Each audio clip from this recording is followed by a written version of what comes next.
நாம் எப்பொழுதாவது யோசித்திருக்கிறோமா நம் குருவின் குரு யார் என்று? குருவின் குருவை தேடுவது அவசியமா என்று இந்த வீடியோவில் பார்ப்போம். நாம் பின்பற்றும் இந்து மதமானது சைவம், வைணவம் எனும் இரு பெரும் மார்க்கங்களை கோடிட்டு காட்டுகிறது. அதில் சைவ சமயத்தை பின்பற்றுபவர்கள் விபூதியை நெற்றியில் பட்டையாக அணிபவர்கள். சிவபெருமானை பரம்பொருளாக பாவித்து வணங்கி வருகிறார்கள். சிவபெருமானுக்கு குரு என்று எவரும் கிடையாது. அவரே ஆதிகுருவாக கருதப்படுகிறார். அவர் மண்ணுலகில் பிறந்து வளர்ந்து மனிதர்கள் படும் அனைத்து இன்ப துன்பங்களையும் அனுபவிக்க மாட்டார்.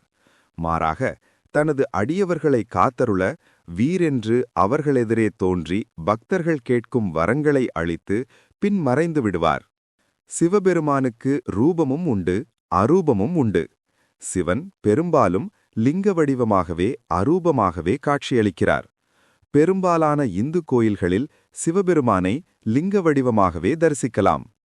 சிவன் அல்லது ஈஸ்வரன் அடிமுடி காண இயலாதவராக உள்ளார். இதை விளக்க பல புராணக் கதைகள் உள்ளதை வாசகர்கள் அறிவார்கள். இதைப் போலவே சிவனும் இந்த பிரபஞ்சமும் ஒன்றே என்பதை விளக்க மாங்கனியைக் கொண்டு திருவிளையாடல் புரிந்ததை திருவிளையாடல் புராணத்தின் மூலம் அறிகிறோம். இவ்வாறு சிவபெருமானின் பெருமைகளை விளக்க அவரே பரம்பொருளின் அம்சம் என்பதை நிலைநாட்ட பல்வேறு புராணக் கதைகள் நம்மிடம் உலாவி வருகிறது. இப்பொழுது வைணவத்திற்கு வருவோம். சம்பிரதாயத்தை பின்பற்றுபவர்கள் விஷ்ணு அல்லது கிருஷ்ண பகவானையே பரம்பொருளாக கருதி வணங்கி வருகின்றனர். விஷ்ணு அவதாரங்கள் எடுப்பார். மனிதர்களைப் போலவே பூவுலகில் பிறந்து வளர்ந்து லீலைகள் புரிவார். மனித உடல் கொண்டு மனிதர்களாற்றும் அனைத்து கடமைகளையும் செய்வார். இன்ப துன்பங்களை பெறுவார். கடைசியில் மனிதர்களைப் போலவே இறந்தும் போவார். அவர் மனித உரு எடுத்து அவதரிக்கும் பொழுது ஒரு சிலரைத் தவிர மற்றவர்களால் அவர் பரம்பொருள் என்பதை அறிய முடியாது. ஆனால் மனித இனம் அந்த அவதாரத்தின் மகிமையை உணர்ந்து ராமர், கிருஷ்ணர் என பெயரிட்டு அவர்களை விஷ்ணுவின் அவதாரமாகவே கருதி வழிபட்டு வருகிறது. ஸ்ரீ விஷ்ணு எடுத்த அவதாரங்களுள் இவ்விரு அவதாரமே மிக மிக சிறப்பானதாக கருதப்படுகிறது. இவ்விரு அவதாரங்களின் பொழுதும் அவர் நிகழ்த்திய லீலைகளை தொகுத்து எழுதி இராமாயணம், மகாபாரதம் எனும் உலகின் இரு பெரும் காப்பியங்களாகவே ஆக்கிவிட்டனர். இவ்விரு காப்பியங்களும் பகவான் ஸ்ரீ ராமரும் பகவான் ஸ்ரீ கிருஷ்ணரும் இப்பூவுலகில் பிறந்து வளர்ந்து அப்பொழுது நிலவிய பழக்க வழக்கங்களையே பின்பற்றி வாழ்ந்து மக்களுக்கு எடுத்துக்காட்டாக விளங்கினர். உதாரணமாக அக்காலகட்டங்களில் குருதல கல்வி முறை இருந்தது. எனவே ஸ்ரீ ராமபிரானும் ஸ்ரீ பகவான் கிருஷ்ணரும் தங்களது குருவான வசிஷ்டரிடமும் சாந்தீபனி முனிவரிடமும் குருகுல வாசம் செய்து கல்வி கற்றனர். அந்த குருகுலக்களுக்கு வசிஷ்டர், சாந்தீபனி முனிவர்களுக்கு தெரியும் தன்னுடைய மாணவர்கள் யாரென்று. அவர்கள் தங்களை கருவியாகக் கொண்டு இவ்வுலக வழக்கத்தை நிலைநாட்டுகிறார்கள் என்பதை அறிவார்கள்.